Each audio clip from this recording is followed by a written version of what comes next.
Do you guys hear that? That's our local bird.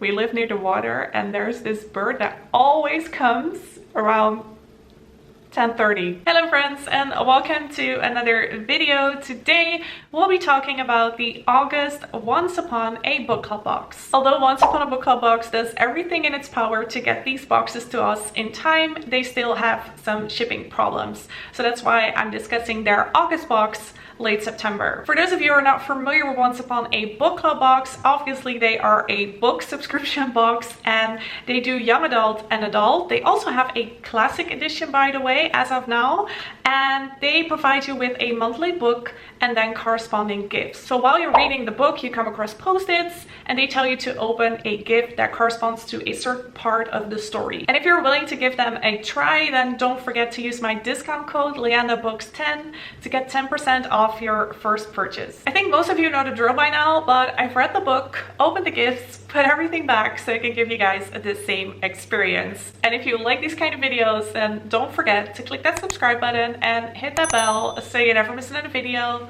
of me again. Let's get unboxing. Every unboxing starts with a box, so here I have the Once Upon a Book Club August box. And when you take a look inside, this is what you see. So there's a lot of stuff on top. Straight away I noticed that Once Upon a Book Club box made some changes. First of all, they replaced their leaflet with this, a book club kit, but we'll get to that at the end of the video. And the second thing is something to do with the books. I'm first gonna show you the book that they picked for us, The Daughters of Foxcote Manor, a novel by Eve Chase. A second change that I was talking about is this. Normally this was a sticker. I always chose to peel that off, but now they've just printed it on the cover. I'm not entirely sure how I feel about this. I understand why they chose to do it, but I would have preferred to maybe put this on the back somewhere. We also got this cute little bookmark. And normally they don't include bookmarks, so I'm curious to see if this is going to be a regular thing from now on. Before we start discussing the book, let's read the description. An isolated forest estate, a family with a terrible secret. The discovery that changes everything. Rita is nanny to the glamorous Harrington's two children. A small-town girl raised by her grandmother, she fell in love with the seemingly perfect London family. Then tragedy strikes. With the clan reeling, Mrs. Harrington, the children, and Rita are sent to Foxcote Manor for the summer to recuperate far from prying eyes. But when a baby is abandoned just outside their gate, the family takes her in and will never be the same. Within days, a person will lie dead in the woods and a society scandal explodes. Decades later, a Londoner Sylvie has holes in her family history and an urgent need for answers. Overcoming her own deep-rooted fear of what she might find, she sets out to discover the truth and unpick her mother's little white lies. But the past is already far closer than she can imagine. What this author does really well is building up suspense. So the story starts off really slow. We see a newspaper article in which it says that a body was found at the Forest of Dean. Then we switch to our first POV, which is Rita.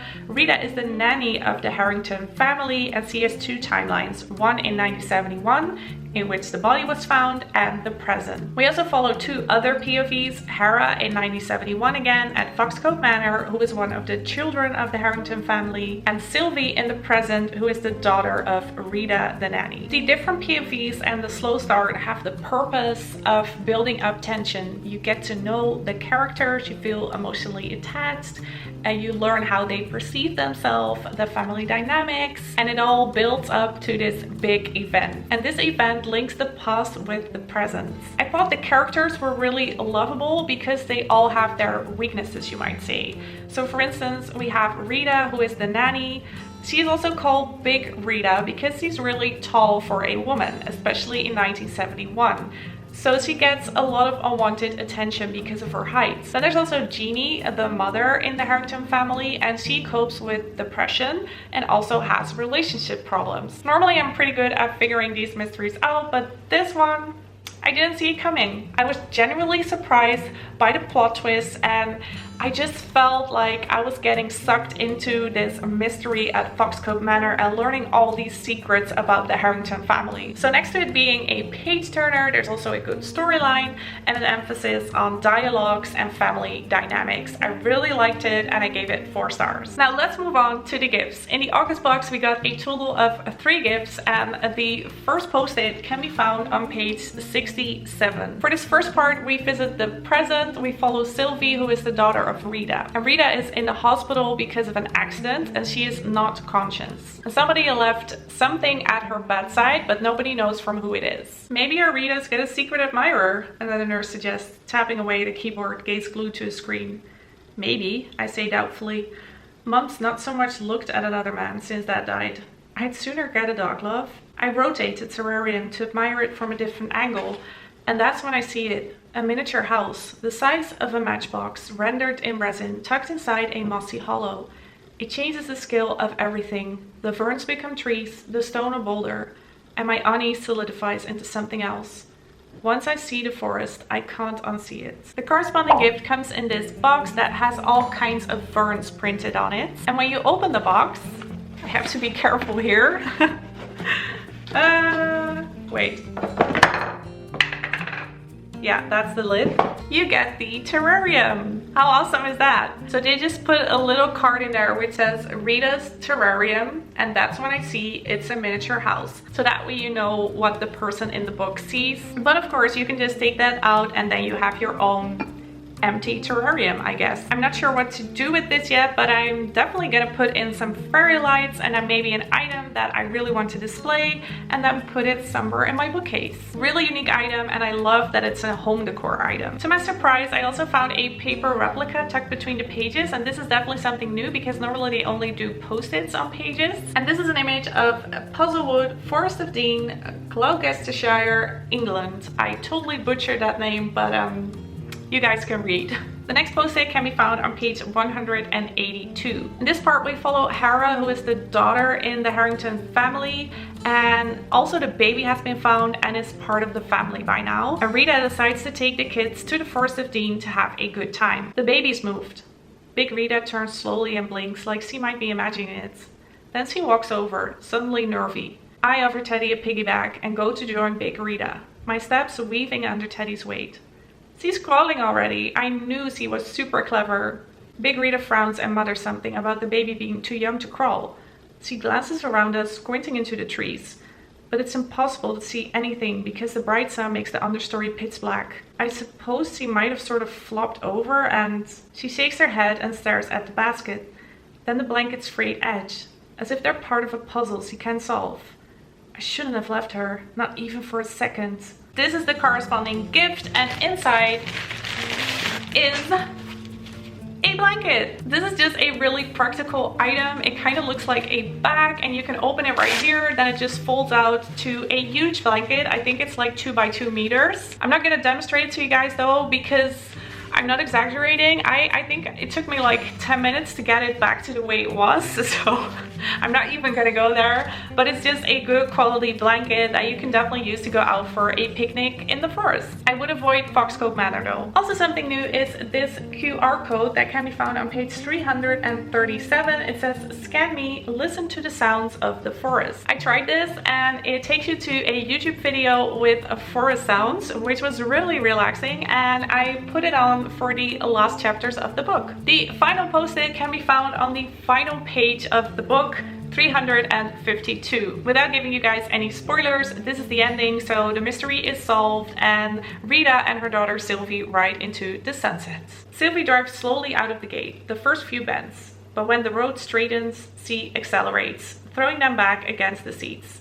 The trees stream past a riot of green, their hair wisps, and Rita laughs and whoops because she's no longer scared, not one bit. And they're moving so fast that in no time at all, they're piercing the forest edge. And then look, just look, it's shrinking to a smudge behind them. The final gift comes in this cute box with leaves all around it, and this is also my favorite gift. Inside is a gorgeous keychain, and they note which says Tree of Life keychain. And this is gorgeous. I am definitely gonna use this. I mean, I love how it looks, the tassel, and then the little green stones that represent the leaves. It's just a beautiful design. And as I said, my favorite gift. Per usual, we also got a card with a quote from the book. Don't worry what other people think. Be who you want to be. The letter from the author, I will give you guys a close-up, so if you want to read it, just pause the screen. And these cute stay home stickers. As I said in the beginning, Once Upon a Book Club box still has shipping problems, so this is their way of saying sorry for the delay. And there's all kinds of different stickers on here, like drink cocoa and homemade sweets, read in bed all day, call old friend, write a monthly to-do list, take a relaxing bubble bath. So yes, really cute and something I'm gonna use for my reading journal. And the new leaflet, which is the book club kit, and I was hoping that they would add an item list. Unfortunately, they didn't, but there is, however, a conversation with the author, Eve Chase, discussion questions, and read-along dates. And at the back, a map of Forest of Dean as mentioned in the book. So here we have Foxcote Manor, and here the tree stump where the baby is found. And that was everything in the box. I thought this was a strong one. I really liked all the gifts. I liked the book. I just thought it was a really fun box, and I like that they added some new things like a paper replica tucked between the pages and a QR code to listen to forest sounds. I'm also really looking forward to their September box because their hint has something to do with Egypt, and I have kind of a thing for Egypt. I really am fascinated by that culture. So I'm super excited to see what kind of book they picked. As always, let me know your thoughts in the comments down below. If you like this video, then please give it a thumbs up. Thank you so much for watching, and let's stay in touch.